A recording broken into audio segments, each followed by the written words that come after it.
think Hollywood really wants you to cheat on your partners. I don't even think that's a conspiracy theory at this point. I think they really want you to love the idea of how sexy it is to cheat on a boyfriend, girlfriend, husband, or wife. Hollywood has had a long history of glorifying romantic affairs on screen, but now it's gotten to the point where they want their co-stars to cheat on their spouses to promote the film's cheating. What the heck is this? I want to look into the worst cases of this, right? The worst cases of cheating and how it's been normalized and glorified within the subsequent movie or film or TV show it's in, how it's gotten too far now, and some good examples that Hollywood should take from of films that have love triangles-ish, but they don't go as far as to glorify cheating of any kind. Because my god, the Margot Robbie and Jacob Elordi stuff is unhinged and stupid and cringe, and I hate everything about this freaking degenerate industry. I saw this a lot on various CW shows like The OC had cheating. It was kind of like a sexy, hot thing. Obviously James Bond.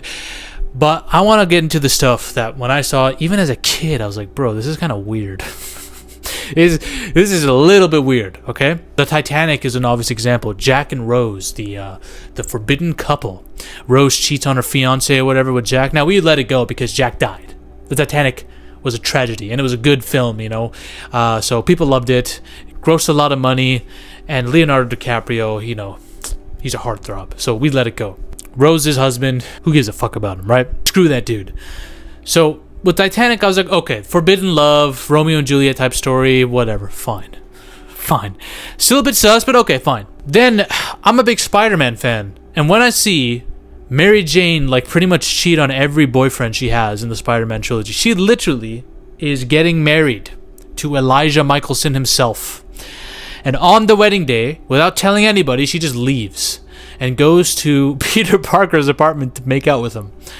Guys, that is first of all, that's the worst nightmare for any dude. For any person in a wedding who's about to get married. Your spouse has ran off to cheat on you with their ex on the wedding day. And it is the most beautiful thing in the Spider-Man movie. When you see it, you feel so good about it because it's Peter Parker finally getting to be happy and getting what he wants. Fortunately, it's at the cost of Elijah Michelson's soul. J. Jonah Jameson Jr.'s soul. And by the way, she cheats on them every single movie. She cheats every single movie. She cheated on Flash Thompson by kissing Spider-Man upside down. Now, Flash Thompson's a douchebag. Okay, fine, we let it go. Spider-Man 2, there was nothing wrong with that astronaut that she was dating and married to almost. Cheated on him. Spider-Man 3, she cheats on Peter with Harry, borderline. Or she does. She makes out with him, right? But it's all good because she can be forgiven. She's still the damsel in distress, and their romance is beyond everything. Well, when I saw that, I was like, bro, this girl seems kind of problematic, man. She seems kind of very toxic. Arrow. Oh my god, man. The amount of weird stuff this show normalized. It normalizes not only cheating, but snakery in general. Like snaking your best friends. This is how it is. Oliver Queen cheats on Laurel Lance with her sister. And that causes her sister and him to die in a boat. But he escapes. He comes back from the island after 5 years. But Sarah is presumed dead.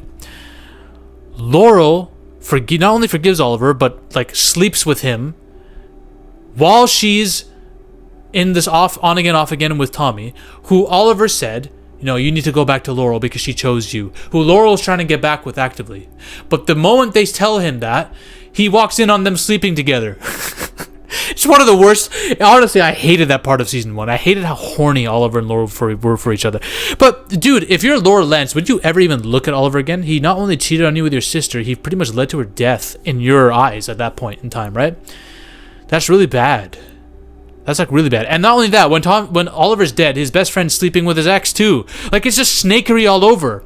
Not only that, Oliver and Felicity are telling and advocating for Diggle to make out and date the woman who was the wife to his brother, who's dead. Your sister-in-law. They're saying, oh, well, she's single now because your brother's dead, and Diggle's thinking about it. And Diggle and this girl are like, yeah, we've been waiting so long after my husband's death to do it to your own brother. It's just so weird. It's just so weird. Guys, I don't know what the morals were for the writers and the characters in Arrow Season 1, but it's all over the place. Then Smallville. Obviously, there's cheating all over the place, or just leaving somebody. You know, like, there's emotional cheating with Lana, who's with Whitney, but also emotionally cheating with Clark, you know. There's all kinds of things that are romanticized about Lana and Clark's relationship in Smallville, even though how sus it is. Not only that, and again, this isn't cheating necessarily, but in the 100th episode of Smallville, Lana, while she's with Clark, gets a phone call from Lex, who loses the mayoral race to Jonathan Kent, and she decides to actually go to his mansion and be affectionate towards him. Then he kisses her while he's drunk, and then she drives off and gets hit by a freaking bus or whatever. But I'm looking at this, I'm like, why are you even doing that? Also, after Jonathan Kent dies and Clark becomes withdrawn and depressed, Lana just leaves. Like, obviously he breaks up with her, but she leaves. And she dates his worst enemy. Again, it's not cheating, but it's like snakery is being normalized. It's like we're heading in that direction. You know what I'm saying? The choice. Tom Welling again. Tom Welling gets cheated on by his girlfriend, but his story no one cares about. It's her and the guy that she's cheating with. That's the romance subplot. That's the romance plot of the film, and it's such a beautiful moment when they start sleeping together for the first time in the kitchen, even though she literally cheats on her guy. But it's all good because, you know, these are beautiful people who are with each other, and Tom Welling, you know, he's past his prime. No one cares. Come on, man. The Office is the biggest case of emotional cheating. You know, with basically Pam flirting with and emotionally cheating with Jim while she's with Roy. Now, look, Roy's got issues. He's got issues. Don't get me wrong. Jim's got game. And Jim and Pam didn't do anything. Well, actually, no, that's not even wrong. On the casino night, they did make out while she was with Roy. And I don't care if they were drunk. It's still no excuse. But you know what I'm saying? And then Jim emotionally cheats with Pam while he's with Karen. So, again, I love The Office and I love Jim and Pam. Don't get me wrong. But I'm just saying. We are normalizing levels of snakery. Not even normalizing. We're glorifying it because we're like, oh, but they're the couple that deserves to be together. They're so beautiful. That's how it's framed. You know what I'm saying? But that's not even the worst part. Okay, now we're getting to the cases where I was like, okay, this is just blatantly, like, whatever. Stranger Things. Nancy cheats on Steve with Jonathan by sleeping with him while she's still with Steve. They have not broken up at this point. In season 2, they hook up. Now, I hated Steve at this point because Steve was a pathetic dude, and I really was rooting for Jonathan to get it in. I was rooting for him to get it in all season. They do it when she's still together with Steve. Okay, fine. Now she's with Jonathan, and in season 4, she's questioning whether she has feelings for Jonathan and is getting turned on by Steve.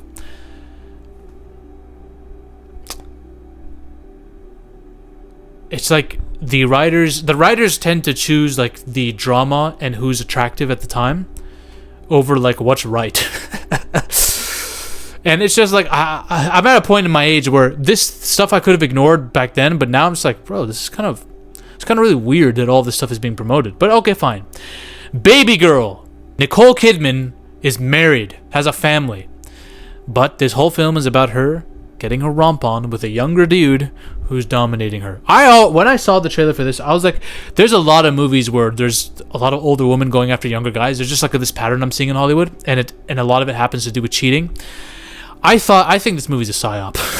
But this is like an extreme example, right? There's been many movies like this in the past, don't get me wrong, where somebody cheats and almost destroys their family life and their own reputation, you know, by going with someone else. You know, we even saw Keanu Reeves in that movie with Ana de Armas, Knock Knock, where these two hot girls come and bang him, and then they blackmail him with the video and then bury him or whatever, right? It's crazy. But this is like, no, we're like getting into the eroticism of cheating. And that brings us to the inevitable film that's the most recent one, Wuthering Heights, with Margot Robbie and Jacob Elordi. And this had a lot of controversy because these two people should probably have never been casted in these roles. But even if I was to give them leeway on that, because I haven't read the book, so I don't really care much. But apparently the movie takes the romance of the book, which is a small part of the story. There's a huge... This is like a Count of Monte Cristo and a romance story put together. But the movie just takes the romance and makes it full-blown 50 Shades of Grey, right? Full-blown erotica. And it's a cheating subplot. Margot Robbie's cheating for Jacob Elordi, and they're doing obscene, crazy things together. And I'm just like, okay, fine. At least 50 Shades of Grey, I could have said Anastasia Steele didn't cheat on her husband when she was with Christian Grey. But this is not only cheating, but Margot Robbie and Jacob Elordi are acting turned on by each other so much in the press Despite having, I think Jake Elordi has a girlfriend and Margot Robbie's married and has a kid with the dude now. And she's in interviews blatantly saying, I watched this film with my friends on a private screening and it was the most intense experience ever. We were all so turned on. If Jacob Elordi walked in, I could have just eaten him up. And I'm just like, bruv. She's talking about how she was held by Jacob Elordi and she felt like nothing, like she felt like that was the peak experience for her. And she was so turned on by him. Like, oh. I'm like, bro, it must be her husband wants to off himself right now with a flamethrower. Now, part of me thinks, did Margot Robbie tell her husband this was going to happen and this is all like marketing PR? And I think it is marketing PR, but it still doesn't mean it's not fucked up. They're not the only ones who do this. Sydney Sweeney and Glenn Powell were doing this while Glenn Powell was engaged or had a girlfriend. They were flirting it up as well. Pedro Pascal and Vanessa Kirby, while Vanessa Kirby's married and has a kid. She's touching his neck, and I swear they slept together. But I think we're getting to the point where, to market films, we're getting to the point where co-stars, especially when it comes to films that involve a love or romance subplot, co-stars are actively being disloyal to their spouses by acting more turned on by each other than they might actually be, pretending to want to bang each other, just so they can drive controversy in headlines, and drive the narrative of how erotic this film is going to be, how crazy this romance is. We're getting to that point. I theorized that this was the case with Fantastic Four, with Vanessa Kirby and Pedro Pascal, and I think it's the case now. I think this is like a psyop from Hollywood that they do this type of thing. I'm telling you, man, it's happening everywhere. I'm seeing it everywhere. Scarlett Johansson was like in controversy for making out with some dude who wasn't her partner at all, but was a co-star on the Jurassic World set and on the red carpet, and they're not together. And then I see this, I'm like, guys, I feel like everyone's doing this on purpose now. Like, they know the game. They understand it very well. Like, disloyalty is being promoted as a PR tactic to promote more disloyalty within films. Maybe I'm a conspiracy theorist and I'm going crazy over this, but like, it's just, you gotta understand that cheating has been glorified before and now co-stars are actively leaning into it, and it's like, it's very weird. It's very whorish, if I might say so myself. Now, I've always thought that sex has been overused in movies. We know that Hollywood loves it.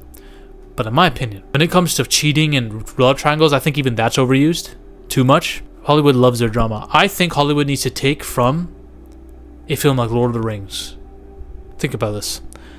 In Lord of the Rings, there's like a kind of love triangle between Aragorn, Éowyn, and Arwen. Arwen is his love, the love of his life, the elvish woman who abandoned immortality and in Valinor for him, right? And he didn't even know that she came back for him, right? He's in war right now. In the Two Towers, him and Éowyn get close, and you could say maybe Aragorn was leading her on, and Éowyn starts to fall for him. But he makes it clear that he cannot give her what she wants. In Return of the King, he tells her, I can't do this, right? Ultimately, his heart isn't with her. His heart is with his love, who he thinks is dead. But he's told by Elrond she's not dead, but she's dying. His heart is with trying to save Frodo, give him a chance, and win this war. And it's with Arwen. And he maintains that. That's his character. He doesn't cheat. He's a Chad. And then he ends up marrying Arwen. That's how it should be. Those are the kind of protagonists we should idolize. Not, Oliver Queen sleeps with every single female on the show and then bangs Laurel after cheating on her with her sister, and then bangs her sister when she comes into the fray back and acts like everything's normal. And then convinces Diggle, bang the sister-in-law that was married to your brother who's now dead, and he's dead, so it's okay to do. What the fuck? Even when Tommy says, bro, I'm sorry for dating Laurel while you were dead, it's not cool. And he's like, Tommy, I was dead. It's okay. That's it. If you're dead, all bets are off. If you're alive, no. But if you're dead, no. Then I can do whatever I want with your girl. What kind of friends are these? It makes no sense. Hollywood loves this. It's just annoying to see a little bit as someone who's like, it's always been weird to me, but I'm only now vocalizing it because it's being way more apparent with stuff like Wuthering Heights. So those are just my quick thoughts on that, guys. Let me know what you think. Maybe Margot Robbie and Jacob Elordi really just genuinely want each other and she's about to cheat on her partner. Or maybe this is like a big wave of leaning into just convincing the audiences that cheating is okay. And it's really fucked up. Bye. Ladies and gentlemen, we are on a mission to take over Hollywood. but the army must keep growing.